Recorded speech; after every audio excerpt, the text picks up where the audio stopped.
Top സിംഗറിൽ ഒരു കിടിലൻ performance round ആണ് ഇനി വന്നിരിക്കുന്നത്. അനുഷ്ക കുട്ടിയാണ് പെർഫോം ചെയ്യാൻ എത്തുന്നത്. നമുക്ക് കേൾക്കാം അല്ലേ? Yes. Okay, let's welcome Anushka on stage. Hi, Miss Anushka. Hi. I think you are from United States of From the America. US. ഇതെന്താ ഇങ്ങനെ വന്നിട്ട് ഇങ്ങനെയൊക്കെ പറയുന്നത്? അതോ അത് ഏത് പാട്ടാ പാടുന്നത് ചോദിച്ചോക്ക്. ഏത് പാട്ടാ? Yeah, yeah, yeah. Yeah, Oh, yeah. yeah. Oh, yeah. Okay. ഞാൻ വിസ്താരയിൽ ഒരു ഫോട്ടോ കാണിക്കട്ടെ. ആ, ഓക്കെ, ഇതിന്റെ ഉപയോഗം എന്താണ് ജഡ്ജസ് ഇത് പറയൂ. ആർക്കുള്ള പാരയാന്ന് പറഞ്ഞാ എനിക്കിത് മനസ്സിലാവുന്നില്ല. മധു പറയൂ, ഇതെന്തിനുള്ള സാധനമാണ്? ഡ്രമ്മിൽ M J uncle any idea? No No idea. അടുത്തൊരു വീഡിയോ നമുക്ക് കാണാം. ഓക്കെ, നോ എങ്കിലും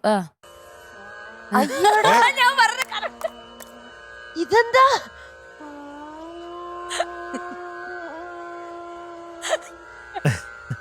അയ്യോ, ഇതെന്താ?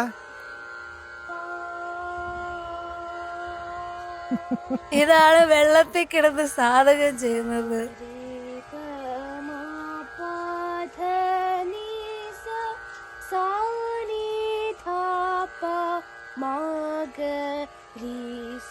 അത് ഈ ടാങ്കിലെ വെള്ളത്തിൽ പോരാ.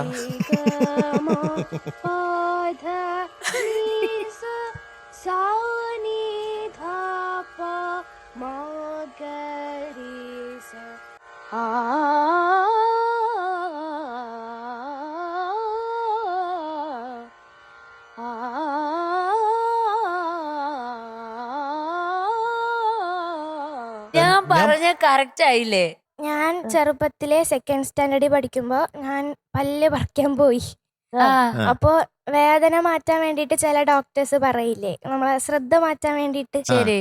അങ്ങനെ ഡോക്ടർ പറഞ്ഞു ഡോക്ടർ പാട്ട് പാടും എന്ന് പറഞ്ഞു. ഡോക്ടർ പേര് ഹസൻ എന്നാണ്. അപ്പൊ പാട്ട് പാടും എന്ന് പറഞ്ഞു. അപ്പൊ എന്നോട് പറഞ്ഞു സാധകം ചെയ്തിരുന്നത് തൃപ്രയാർ എന്ന് പറയുന്ന സ്ഥലത്ത് പുഴയില് കഴുത്ത് വരെ മുന്നിട്ട് ചെയ്തിരുന്നത്. അപ്പോഴാണ് ഞാൻ ഇങ്ങനെ കാര്യങ്ങളൊക്കെ ഉണ്ടെന്ന് അറിയണത്. അപ്പൊ പിന്നെ അച്ഛനമ്മ ആ ഒരു ഐഡിയ വെച്ചിട്ട് കുറെ നാളായി പറയണ ഒരു ഡ്രം മേടിക്കണം. ഡ്രം വാങ്ങിച്ചിട്ട് കാര്യമില്ല. ആ ആ ഡ്രമ്മില് കിടന്നോണ്ട് കാര്യമില്ല. കാരണം ഡ്രമ്മിൽ നമ്മൾ കിടന്ന് സാധകം ചെയ്യുമ്പോഴേ നമ്മുടെ ബോഡി ടെമ്പറേച്ചറിലാവും ആ വെള്ളം. പിന്നീട് കുറച്ചേരം അത് നമുക്കൊരു പുതിയ പേര് കൊടുക്കാം, ഡ്രം റിയാസ്. റിയാസ് എന്ന് പറഞ്ഞ സാധകം. സാധകം. ഈ കരച്ച് റിയാസ് എന്നൊക്കെ കേട്ട പല റിയാസ് ഒക്കെ ഞാൻ കേട്ടിട്ടുണ്ട്. ഡ്രം റിയാസ് ആദ്യമായിട്ടാണ്. അതെ. എനിക്ക് നീന്താൻ അറിയില്ല, അതുകൊണ്ടാണ് ഡ്രം മേടിച്ചേ. ശരിക്കും മത്സ്യേട്ടനെ പോലെ നീർക്കോലി വരുന്ന കുളത്തിൽ മുങ്ങി വേണം ഒന്നരക്ക് കുളം, പുഴ, അവിടെയൊക്കെയാണ് സാധകം ചെയ്യേണ്ടത്. ഞാൻ ഒരു ഡൗട്ട് ചോദിക്കട്ടെ മധു, അതെന്തിനാ നമ്മളടുത്ത് വെള്ളത്തിൽ കിടന്ന് ചെയ്യാൻ പറഞ്ഞത്? അതായത് നമ്മൾ രാവിലെ എണീക്കുമ്പോൾ നമ്മുടെ ശബ്ദം വളരെ റഫായിട്ടിരിക്കില്ലേ, പറന്നിങ്ങനെ റഫായിട്ടിരിക്കില്ലേ, ആ ഒരു അവസ്ഥയെ തരണം ചെയ്യാനാണ് ഈ സാധകം ചെയ്യണത് രാവിലെ തന്നെ. അപ്പൊ ജലത്തിൽ സാധകം ചെയ്യണം എന്തിനാന്ന് വെച്ചാൽ ജലം തണുത്തതായിരിക്കുമല്ലോ, ഒഴുക്കുള്ള വെള്ളത്തിലായിരിക്കണം. ഇതൊരു ഡ്രമ്മിലല്ല. ഡ്രമ്മിൽ നമ്മളിപ്പോ ഈ ഇപ്പൊ കണ്ട വീഡിയോയിൽ കണ്ട പോലെ സാധകം ചെയ്ത് കഴിഞ്ഞാൽ ആ വെള്ളത്തിലേക്ക് കുറച്ചു നേരം കഴിയുമ്പോഴത്തേക്കും നമ്മുടെ ബോഡി ടെമ്പറേച്ചർ ആവും, ആ വെള്ളം ചൂടാവും, നമ്മുടെ ബോഡിയുടെ പോലെ തന്നെ അതേ സെയിം ടെമ്പറേച്ചറിലേക്ക് വരും. അപ്പോൾ അങ്ങനെ ചെയ്യുന്നതുകൊണ്ട് യാതൊരു അർത്ഥമില്ല. നമ്മൾ ഒഴുക്കുള്ള വെള്ളത്തിൽ അല്ലെങ്കിൽ ഒരു കുളമോ അങ്ങനെ വലിയ ഒരു വിസ്താരമുള്ള സ്ഥലത്ത് അങ്ങനെ സാധകം ചെയ്താലാണ് നമുക്ക് ഗുണം ചെയ്യണേ, ആ തണുത്ത വെള്ളത്തിൽ കേട്ടോ. അപ്പൊ ആ ഒരു അവസ്ഥയെ നമ്മൾ കുറച്ചും കൂടി കഠിനമായ അവസ്ഥയെ നമ്മൾ തരണം ചെയ്യും. അപ്പൊ എന്ത് സംഭവിക്കും? നമുക്ക് അല്ലാത്ത സമയങ്ങളിൽ, പകൽ സമയങ്ങളിൽ നമുക്ക് വളരെ ഈസി ആയിട്ട് പാടാൻ സാധിക്കും. എനിക്ക് മനസ്സിലായ? എനിക്ക് മനസ്സിലായി. എന്തൊരു സയൻസ് ആണല്ലേ. അതെ, വിയോജിപ്പുണ്ടോ? വിയോജിപ്പില്ല മധു, നിങ്ങൾ ചെയ്യുന്നതല്ലേ. അപ്പൊ പിന്നെ വിയോജിച്ചിട്ട് സക്സസ്ഫുൾ ആയല്ലോ. നമ്മളറിയാതെ തന്നെ നമുക്ക് വെബ്രാറ്റവും ക്രസന്റോവും ഡി ക്രസന്റോ എല്ലാം വന്നു ചേരും. ഓക്കെ, ഇത് വളരെ സിമ്പിൾ ആയിട്ടുള്ള കാര്യമാണ്. പഴയ കാലത്ത് എങ്ങനെയാണ് നമ്മൾ കുളിക്കാൻ പോകുന്നത്? വീട്ടില് അല്ലല്ലോ, പുഴയിലായിരിക്കും. അപ്പൊ മ്യൂസീഷ്യൻസ് പറയുമ്പോഴത്തേക്ക് അവര് പ്രാക്ടീസ് ചെയ്യുന്ന അവിടെയാണ്. അത്രേ ഉള്ളു സംഭവം. ഡ്രമ്മിലല്ല, കൂടുതലൊന്നും ഇല്ല കേട്ടോ. പിന്നെ ഞാൻ പാടാൻ പോണ പാട്ടിലെ സിനിമ ദേവരാഗം, അത് ഞാൻ സിനിമ കണ്ടപ്പോ അതില് കണ്ടു സാധകം ചെയ്യണത് പുഴയിൽ ഇറങ്ങി നിന്നിട്ട്. അയ്യോ, ഇതിലും വലിയൊരു സാധക യോധ എന്ന് പറഞ്ഞ പടത്തിലുണ്ട്. അപ്പം പാട്ടിന്റെ ഡീറ്റെയിൽസിലേക്ക് പോവാം. പറഞ്ഞോളൂ. Music Keeravani sir, lyrics Rajendran sir, പിന്നെ പാടിയത് എം ഡി രാജേന്ദ്രൻ സാർ, പാടിയത് ചിത്രാമയും ഉണ്ണികൃഷ്ണൻ സാറും. Cinema Devaragam, year 1996. Very good. Director Bharathan sir. All the best. Thank you sir. Thank you.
Very nice, very nice. Thank you. Good good good.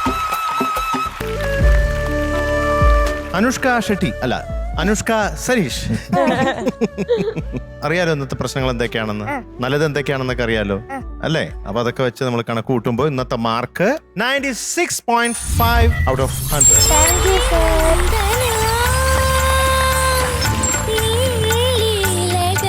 Okay Anushka കുട്ടി, അപ്പൊ all the best. അടുത്ത തവണ നമുക്ക് ഇതിലും കലക്കണം. Okay, bye. Thank U.